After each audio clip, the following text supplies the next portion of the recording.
11th class. बेटा आज हम लोग नया चैप्टर स्टार्ट कर रहे हैं, चैप्टर नंबर 6। चैप्टर का नाम है संचार माध्यम और संचार प्रौद्योगिकी, means communication media and communication technology.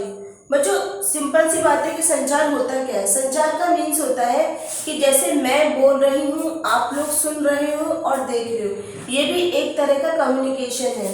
Communication का मीन्स ये होता है कि हम अपनी कोई बात किसी दूसरे तक पहुंचा सकें, या किसी की बात हम तक जो पहुंचती है वो कम्युनिकेशन कहलाता है या संचार कहलाता है। संचार का जो बहुत ज़्यादा प्रभाव जो होता है बच्चों किशोरों पर पड़ता है। किशोरों पर इसका सबसे ज़्यादा प्रभाव पड़ता है।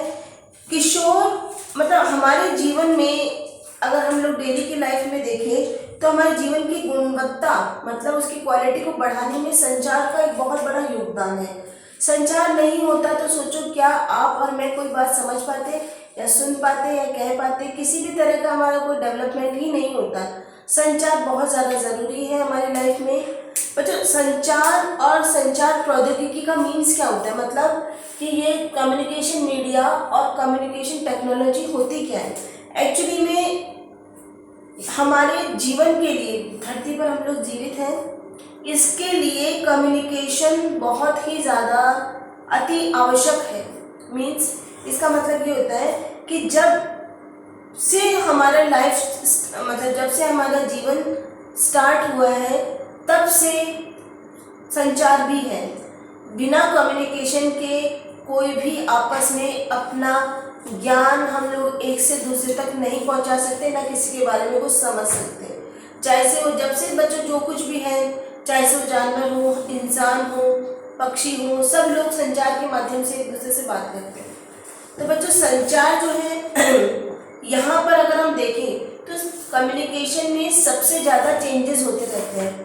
अभी मतलब इस समय प्रेजेंट टाइम में अगर हम लोग देखें, आधुनिक समय में तेजी से विकसित होती है इसकी टेक्नोलॉजी। जो टेक्नोलॉजी है बच्चों हम लोग देखते हैं, अगर जैसे आप मार्केट में आज मोबाइल खरीदने जा रहे हो, ठीक है, आज आपने एक नया मोबाइल लिया, आप उसको 10 दिन बाद वापस जा करके देखोगे तो आपको नया मोबाइल मार्केट में दिख जाएगा। कुछ ना कुछ चेंजेस लेकर के, कुछ ना कुछ एक्स्ट्रा ऑर्डिनरी चेंजेस लेकर के वो चीज़ हमको नहीं मिल जाती है। तो बहुत ज़्यादा तेज़ी से इसका मतलब बहुत ज़्यादा फैलाव हो रहा है और इसको लोग बहुत पसंद कर रहे हैं।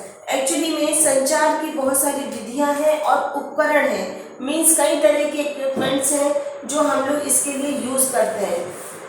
बच्चों संचार सबसे ज़्यादा लोकप्रिय है, ये इसके बिना कुछ भी नहीं है। बच्चों जैसे आप थिएटर में मूवी देखने जाते हो, उसमें भी कम्युनिकेशन होता है, वो हमको सामने दिखती है, हमारे कान में बिल्कुल उसकी आवाज़ें सुनाई देती हैं। और बच्चों हर चीज़ में कम्युनिकेशन होना या संचार होना बहुत ज़रूरी होता है। बच्चों इसका जो हमारा नेक्स्ट टॉपिक है इसका वो है कि संचार क्या है, मतलब व्हाट इज़ कम्युनिकेशन।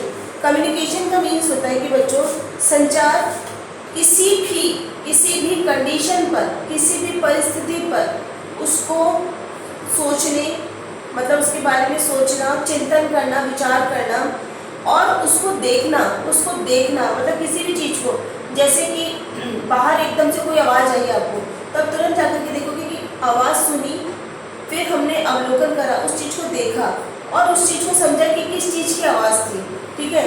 जैसे तो हम उसका विश्लेषण करते हैं और इसको विभिन्न संचार माध्यम के द्वारा अलग अलग जो हमारे पास माध्यम है, जैसे फ़ोन है या आवाज़ देना है या रिकॉर्डिंग करके भेजना है, ठीक है, उसके द्वारा हम दूसरों तक उस बात को पहुंचा सकते हैं, ठीक है। संप्रेषित करना मतलब किसी चीज़ को पहुंचाना। बच्चों हम लोग अपनी जो भी भाव है, जो भी हमारे थॉट्स हैं, जो भी हम लोग सोचते हैं, वो किसी और को बताने के लिए बच्चों हम लोग के बीच में कम्युनिकेशन होना ज़रूरी है, संचार का माध्यम होना ज़रूरी है। तो संचार जो होता है बच्चों, अगर हम देखें संचार शब्द अंग्रेजी के कम्युनिकेशन का पर्याय है, ठीक है, अंग्रेजी के कम्युनिकेशन का पर्याय है जो कि लैटिन एक भाषा है, कम्युनियोस से निकाला गया है, जिसका मीन्स होता है, जिसका अर्थ होता है सर्वसामान्य। सर्वसामान्य का मतलब सबको एक जैसा उसका मतलब समझ में आए। बच्चों जैसे कि एक छोटा सा एग्जांपल है, जैसे बच्चों हमारी जो लैंग्वेज है उसमें विवाह हम लोग कहते हैं मैरिज, ठीक है।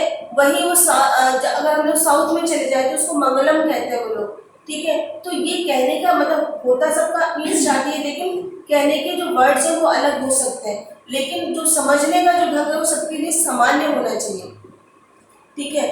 तो अगर दो व्यक्तियों के बीच में संदेश को पहुंचाना या सुनना, ठीक है, उसको जो एक माध्यम से दूसरे माध्यम से जो इस कोई संदेश किसी व्यक्ति के पास पहुंचता है या हम लोग पहुंचाते हैं उसे संचार कहते हैं, ठीक है बच्चों। तो अब नेक्स्ट क्लास में बच्चों हम इसका वर्गीकरण पढ़ेंगे। चैप्टर सिंपल है, समझ में आ जाएगा। फिर भी कोई प्रॉब्लम नहीं हो तो मुझसे पूछ लेना।